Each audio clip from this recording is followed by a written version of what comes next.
Before I start talking about this tile painting or illustration, I just want to acknowledge that I know that things are really weird right now.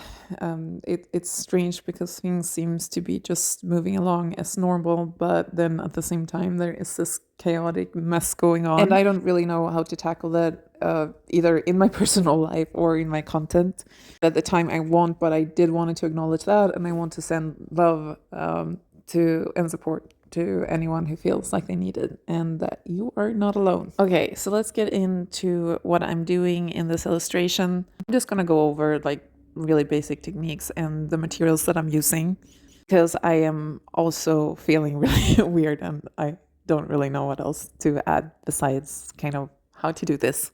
In this video, I am using a combination of ceramic materials. I buy my tiles from Laguna clay, and that means that they are already bisque fired. You can make your own. Honestly, I really love the wonky style. The reason that I purchased the tiles is just because it is kind of easy. It's obviously the same as paper in a sense, except that it is ceramic instead.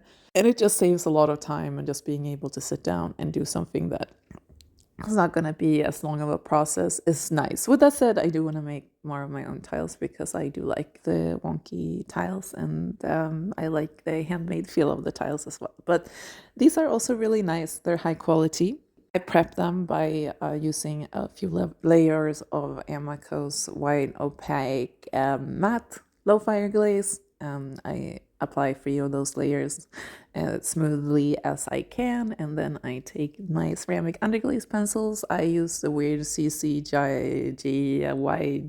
whatever. I've linked it down in the description.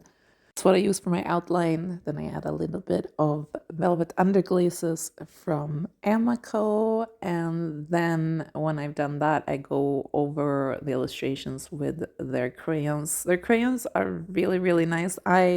You can use a clear gloss glaze on top of these crayons. However, I really love that they do look like crayons, and the way to kind of retain this crayon look is definitely to use them on top of the glaze the way that I'm doing here. What happens when you use it on top of the white glaze instead of underneath a glossy glaze is that it won't move, it won't bleed or anything like that. It just stays looking like crayons, but with a little bit more saturation, and also like it fires into the glaze at the same time. So you do get this nice smooth surface, and the crayons won't move around after that.